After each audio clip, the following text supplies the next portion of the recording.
예, 어제 중국 베이징을 출발한 북한 김영철 노동당 부위원장이 조금 전 미국 워싱턴에 도착했습니다. 2차 북미 정상회담의 밑그림을 그리게 될 북미 고위급 회담이 곧 이루어질 것으로 보입니다. 네, 한편 트럼프 대통령은 김영철 부위원장이 미국에 도착한 당일에 새 미사일 방어 전략을 발표했습니다. 이 관련 내용들 진희관 인제대 통일학부 교수, 박원곤 한동대 국제지역학 교수와 함께 짚어보겠습니다. 어서 오세요. 네, 안녕하십니까? 네, 안녕하세요. 어서 오십시오. 예. 자, 기다렸던 북미 고위급 회담 드디어 열리나 봅니다. 네. 예, 김영철 노동당 부위원장 일행 그러니까 미국 시간입니다. 그러니까 한국 시간 오전 8시 32분 그리고 현지 시간으로는 오후 6시 32분에 도착을 했습니다. 삼엄한 경계 속에 계류장을 빠져나갔다고 합니다. 이번에는 사실 미국 국적기를 이용하고요. 또 네. 북한의 고위 인사가 직접 워싱턴을 방문한 건 처음이다. 여러모로 좀 의미가 있는 것 같습니다. 네, 그동안 북한의 고위 인사가 미국을 직접 방문한 사례가 몇 번 되지 않습니다. 손에 꼽을 정도인데 지난번에 김영철 통전부장이 그 워싱턴을 갈 때는 그 중국 에어차이나를 그렇죠. 이용했었지 않습니까? 이번에는 미국의 유나이티드 에어항을 이용을 했는데 네. 상당히 중요한 제스처 아니냐 이런 생각이 듭니다. 그러니까 지금 다른 항공기도 이용할 수 있을 텐데도 그렇죠. 불구하고 미국의 항공기를 이용했다는 얘기는 상당히 많은 부분들을 미국에게 우리 양보할 그런 입장이 놓여 있다. 그런 것들을 우리는 받아들이겠다라는 것들을 하나 암시하는 게 아닌가 그런 생각이 그러니까 듭니다. 미국 국적기를 이용한 거는 김영철 부위원장이 사실 제재 대상 인물 아니겠습니까? 네. 그걸 뭐 일시 해지시켜 준 건가요? 네, 그렇습니다. 예. 그러니까 유엔 제재의 내용은 일반적으로 핵 활동을 하는 경우에 해당되어서 제재하는 것이고요. 그렇지 않고 평화적인 목적일 경우에는 유예를 하도록 그렇게 되어 있습니다. 이번 이렇게 방문길에 오른 상황에서도 미국은 분위기가 좀 조용한 것 같아요. 사실 비행기에 탑승한 이후에도 미국 정부에서는 공식적인 고위급 회담과 관련된 발표가 없었거든요. 이런 분위기, 좀 현재 분위기가 어떻길래 이렇게 발표까지 하지 않은 것인지 어떻게 바라보고 계십니까? 뭐 좀 그렇습니다. 뭐 언론에는 지금 다 발표가 됐고 그 실질적으로 도착한 장면이 다 나오고 있는데 미 국무부 같은 경우에는 질문을 했더니 아직 뭐 회담에 대한 일정이 없다라는 식으로 얘기를 했고요. 또 미 국무부 홈페이지에 보면은 그 매일 단위로 그 장관의 일정이 다 나옵니다. 네. 장관이 이제 누구를 만나고 어떻게 하는데. 근데 이번에도 그 일정에 김영철 부위원장을 만난다라는 것이 포함이 안 돼 있습니다. 뭐 여러 가지 지금 추측들이 있는데요. 뭐 예를 들어서 경호 문제다 뭐 그런 얘기들도 있는데 예. 제 판단에는 전반적인 워싱턴 분위기는 이전에 비해서 매우 신중한 것 같습니다. 그러니까 지난 6.12 회담이랑 지금 거의 비슷한 상황이 이렇게 반복된다라고 생각이 되는데 그때는 이제 상당히 뭐 트럼프 대통령도 이제 뭐 만나고 하면서 또 나름대로 그 미 정부, 트럼프 정부에서 이 부분을 좀 이렇게 많이 강조를 했는데 지금은 여전히 그 불확실성이 좀 남아있기 때문에 신중한 모습으로 지금 진행이 되고 있다. 지난 그 몇 주간의 우리 상황을 보면 미국의 정부 입장에서는 계속 그렇게 공식적으로 확인을 안 해주고 있습니다. 이제 그 의미는 여전히 뭐 북한과의 좀 결정적인 어떤 몇 개의 사안에 대해서는 조금 더 논의의 여지가 있다. 이제 그런 의미다라고 읽을 수도 있다고 생각이 됩니다. 저기 의미가 있어 한 번 더 여쭤볼게요. 그 중국 항공기를 이용하지 않고 지난번처럼 그렇죠. 미국 국적기를 이용했다. 중국 공항에서도 사실은 이 문제 때문에 경호원들하고 좀 신경전이 있었나 봅니다. 그만큼 뭔가 이유가 있기 때문에, 그러니까 단순히 뭐 일정에 맞추기 위해서 비행 스케줄에 맞추기 위해서 미국 항공기를 이용했을 이런 만무하지 않습니까? 이 김영철이요. 어떻게 보십니까? 글쎄 뭐 의미를 부여할 수도 있다고 생각이 됩니다. 왜냐하면은 같은 날 그 저녁 비행기로 그 중국 또 국적기가 워싱턴으로 가는 게 있었거든요. 그럼에도 미국 국적기를 이용했다는 거 아까 우리 진 교수님 말씀하신 것처럼 제가 알기로는 조명록 차수도 그때 미국 국적기를 이용해서 가긴 했습니다. 근데 미국 국적기를 이용한다라는 거는 북한의 입장에서는 미국은 적대 국가고 그 적성국의 그런 또 비행기를 이용한다라는 그런 의미도 있다라고 생각이 되거든요.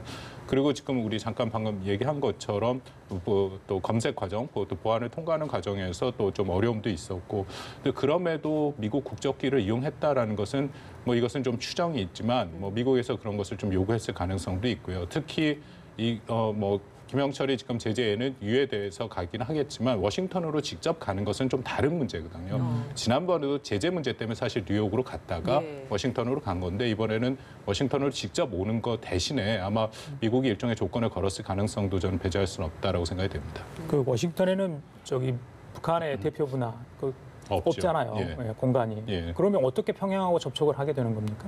글쎄 그 접촉에는 물론 이제 대표부가 있는 뉴욕이랑은 다르게 예. 좀 접촉이 쉽지는 않겠죠. 특히 이게 안전성이 이제 보장된 접촉이 필요한데 그렇기 때문에 나름대로 북한에서 또 워싱턴으로 간다라는 것은 일종의 모험이다라고 하는 부분도 있고요. 또 그만큼 사전에 지금 물밑에서 그래도 어느 정도 북한의 입장에서는 이번에 이 방미가 뭔가 성과를 낼 수 있는 게 담보가 됐기 때문에 지금 간다 그런 판단이 됩니다.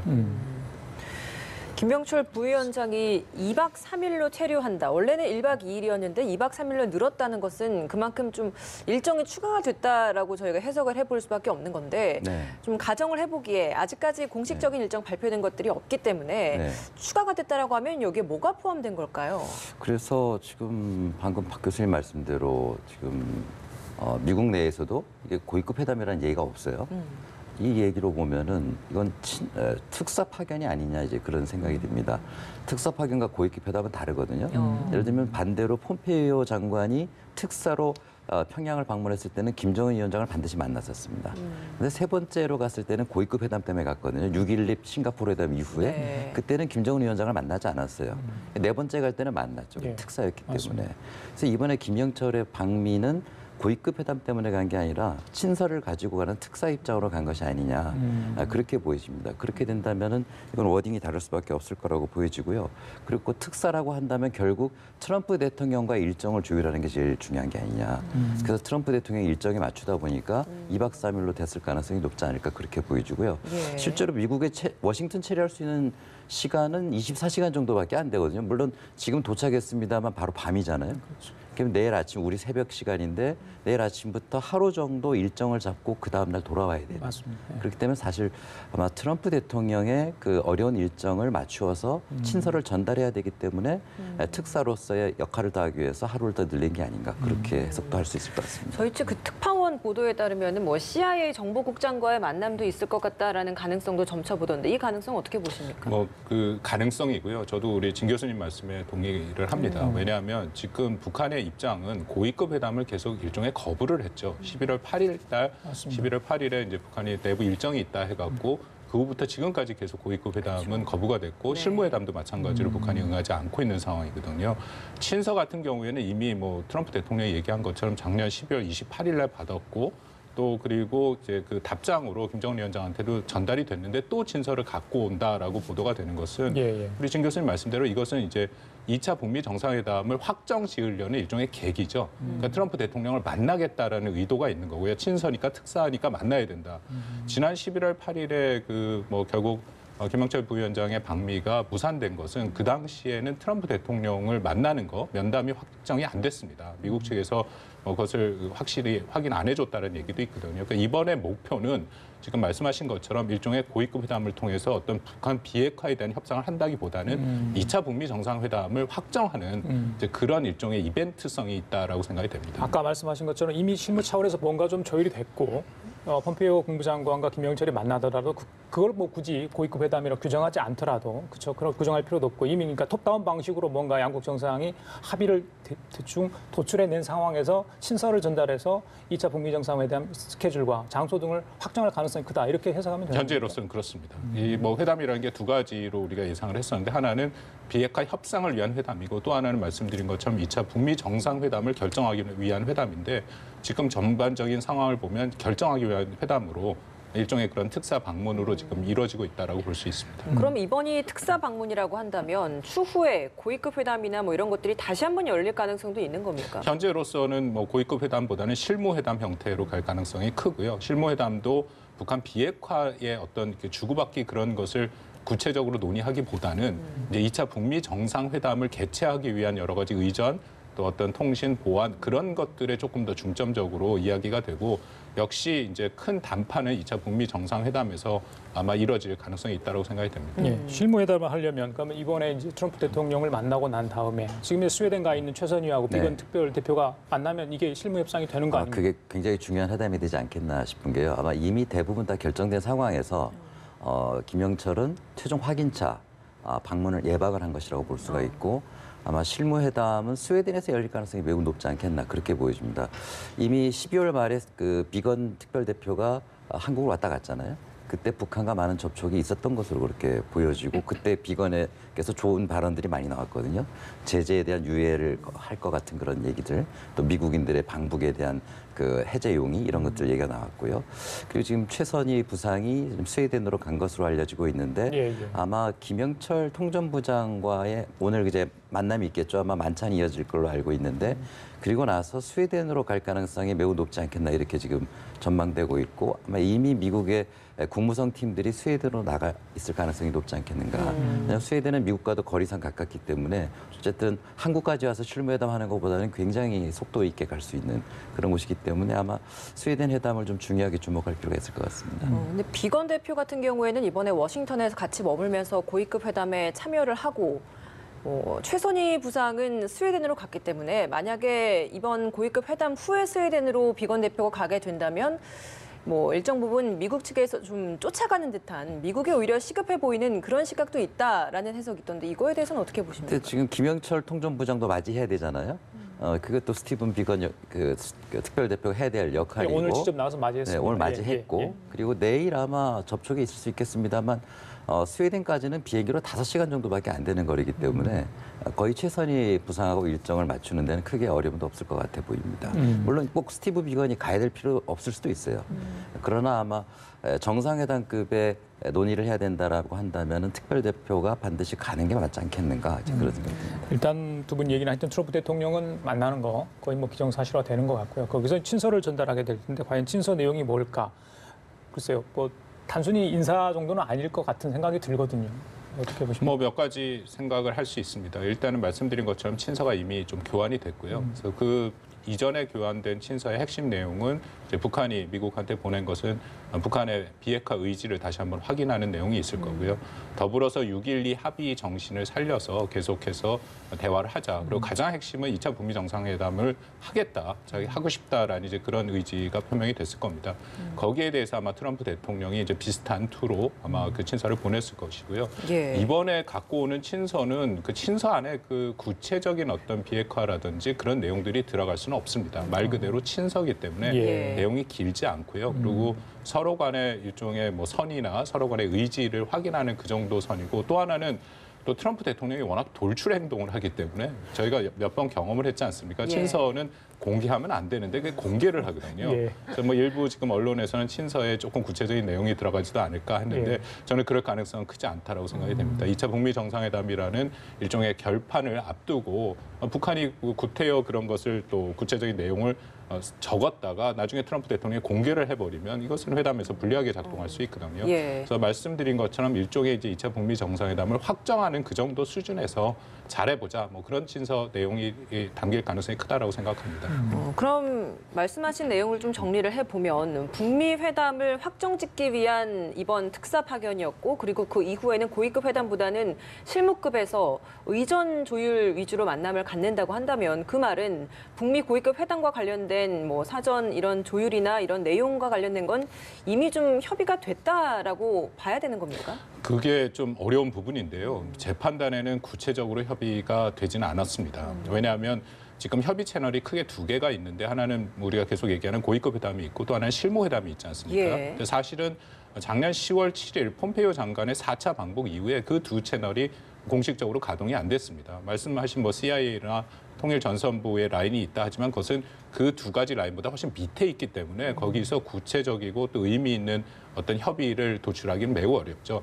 다만 제가 그래도 이런 말씀을 드리는 게 지난 10월 달 폼페이오 장관이 방북을 해서 김정은 위원장을 5시간 반을 만났습니다.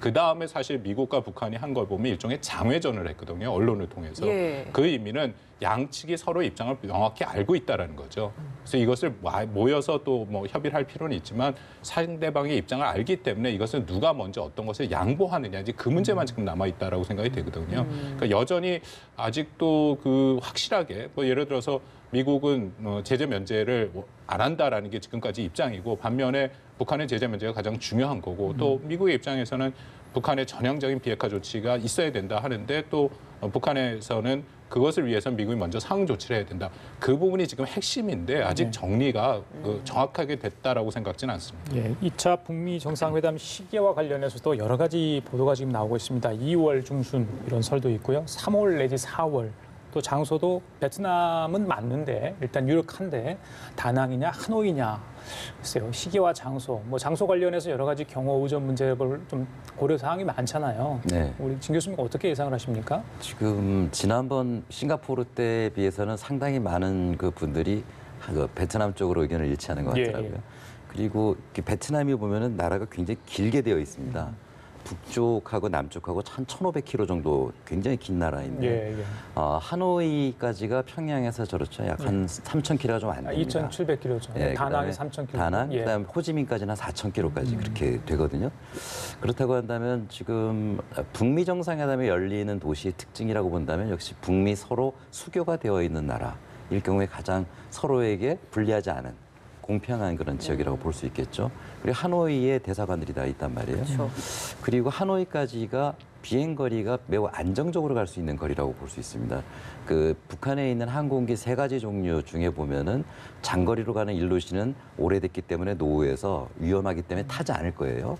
그렇다고 한다면 최신의 2015년에 들어온 안토노프 148을 탈 가능성이 높다고 본다면 항속 거리가 4,000km가 안 되거든요.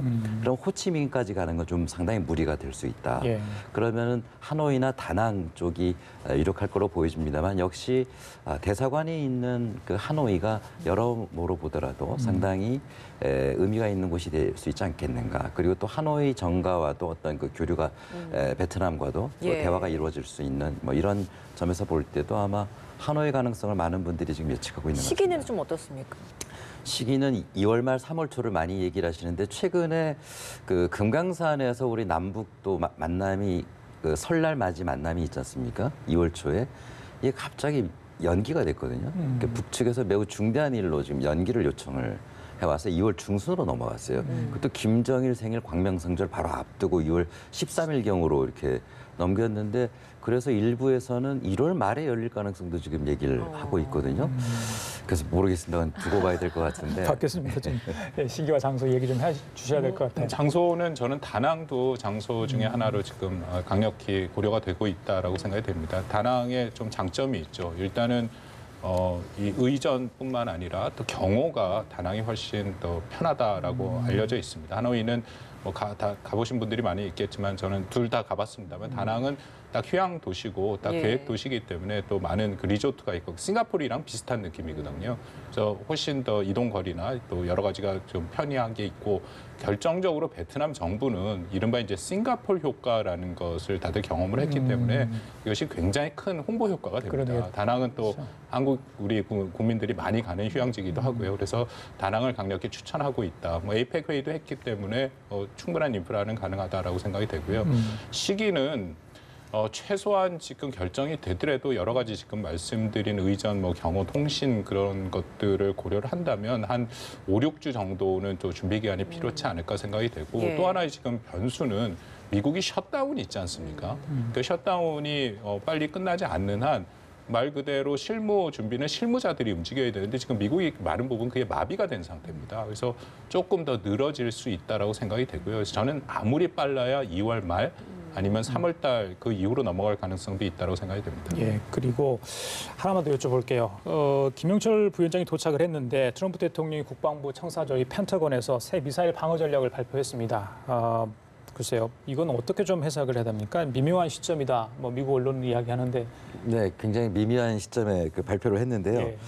그 북한에 대해서도 상당히 그 위협적으로 이제 발표를 했습니다. 근데 조금 추상적이긴 했죠. 그러니까 위협적인 시간이 다가오고 있다. 이렇게 표현을 한단 말이에요. 그러면서도 그 문장 중에는 북한하고 새로운 길을 모색할 수 있는 평화로 갈 수 있는 길이 열려 있다. 또 이렇게 얘기를 하고 있어요. 그래서 이거는 민감한 얘기인 것 같음에도 불구하고 북미 관계에는 어떤 해를 끼치지 않으려고 하는 그런 의도도 담겨 있다. 그래서 북미 어떤 정상회담에 부정적인 영향을 미칠 수 있는 그런 정도의 보고는 아니지 않느냐 그런 생각이 듭니다. 예, 박 교수님, 네, 짧게 좀 부탁드립니다. 예, 보고서를 발표한 것은 아마 미리 사전에 다 준비가 돼 있을 거다라고 생각이 되고요. 트럼프 대통령이 이미 발언도 했고요. 근데 그거보다는 그 내용이 중요하다 생각되는데 트럼프 대통령도 미사일 방어에 굉장히 지금 많은 그렇죠. 에너지와 지금 총력을 지금 하고 있습니다. 더군다나 북한 미사일에 대해서 어떻게 방어를 할지를 굉장히 첨단 방법을 얘기를 했거든요.